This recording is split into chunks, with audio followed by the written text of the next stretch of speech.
Bom dia! O nosso grupo vai apresentar um trabalho sobre o Vygotsky. Eu sou a Bela. Eu sou a Isa. Eu sou a Ju. Eu sou o Breno. Eu sou o Pi. Eu sou a Lau. E eu sou a Sophie. Leo Vygotsky nasceu em 17 de novembro do ano de 1896, na cidade de Orsha, uma pequena cidade da Bielorrússia, que se localiza próxima à fronteira do país com a então Rússia Imperial, no seio de uma família de classe média de origem étnica judaica. Quando Vygotsky nasceu, a Rússia passava por um período de grandes transformações. Estava acontecendo uma grande revolução socialista e uma grande guerra civil. Essa ideia de um mundo em constante reconstrução influenciou e impactou diretamente no seu trabalho e nas suas produções. Naquela época, estava em pauta o estudo da aprendizagem, o qual era dominado por duas vertentes completamente opostas. De um lado, teorias e ideias como o behaviorismo radical, que viam o aprendizado e o ensino como puramente transmissão de informações, com foco total nos professores e nos livros.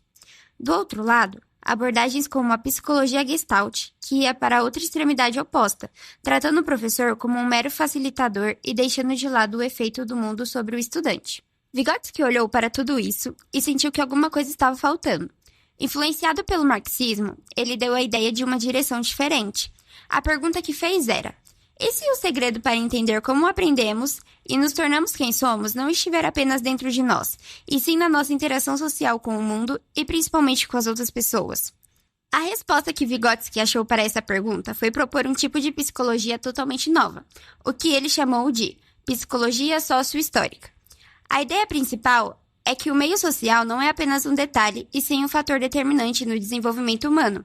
Nós não nascemos prontos. Nós nos construímos a partir do contato com o outro. Certo, mas como isso acontece na prática? O segredo está no conceito da mediação. Pensa assim, nós nunca interagimos com o mundo diretamente. As interações são sempre mediadas por alguma coisa. Essa coisa é o que a gente chama de instrumento, e pode ser uma ferramenta como um martelo, algo instrumental como o GPS, ou o mais poderoso de todos, os signos, como a nossa linguagem, que se enquadra na categoria de mediação simbólica. Vamos usar de exemplo um bebê. Vai ser a mediação que vai fazer a transição dele como um ser puramente biológico para um ser social. No começo, a cosmovisão dele é bem limitada, explorando as coisas pelo toque de maneira bem primitiva. Só que quando um adulto pega uma bola, mostra para ele e diz: "Olha, filho, a bola", tudo muda.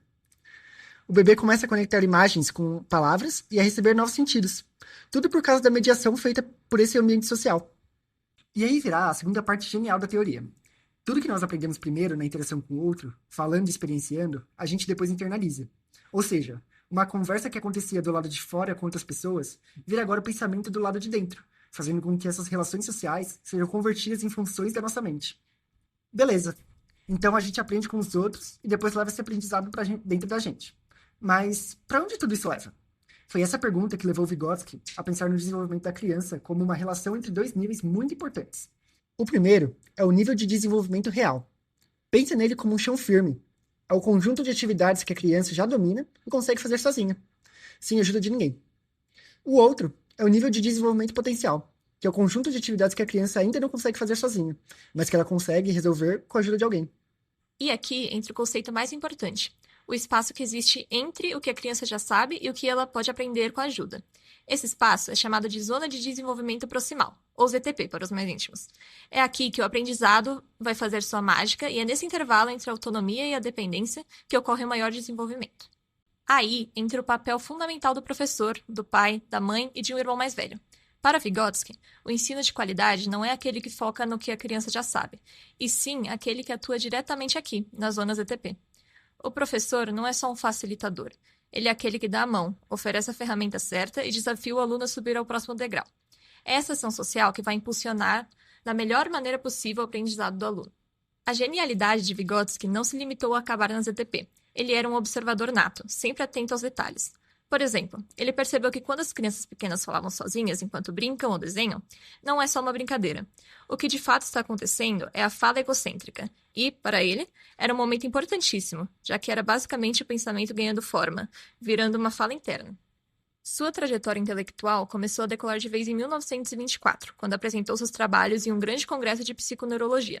Ele se juntou a outros 2 pesquisadores brilhantes, Alexander Luria e Alexei Leontiev, e juntos eles fundaram a Troika, que era basicamente a organização do trio para revolucionar a forma de pensar a mente humana.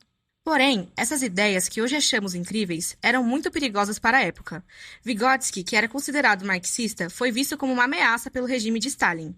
Escrever e estudar sobre o desenvolvimento individual e a importância da interação social era ir contra os ideais do regime, e como resultado, ele foi censurado. E por décadas, sua obra circulou de forma incompleta e distorcida. Ele só seria reconhecido de verdade muito tempo depois de sua morte. Vygotsky faleceu muito jovem, aos 38 anos, vítima de tuberculose. Ele não chegou a ver o impacto gigantesco que seu trabalho teria no mundo. Por causa da censura, parecia que suas ideias poderiam se perder para sempre. Mas décadas depois, um movimento para resgatar sua obra começou. E uma pessoa foi fundamental nesse processo, sua filha, Gita Vygotskaya, que ajudou a publicar seus trabalhos originais nos anos 90. E assim, o mundo finalmente pôde conhecer o verdadeiro Vygotsky. Hoje, ele é considerado um dos maiores pensadores da psicologia do século XX.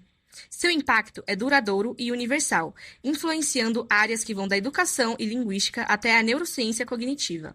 E aqui no Brasil, as ideias de Vygotsky estão mais vivas do que nunca. Elas são a base para a formação de milhares de professores. Quando um professor desafia um aluno a ir um pouquinho além do que ele faria sozinho atuando na ZDP, isso é Vygotsky na prática. Quando uma escola luta por uma educação mais inclusiva, entendendo que as barreiras estão na sociedade e não no aluno, isso é Vygotsky.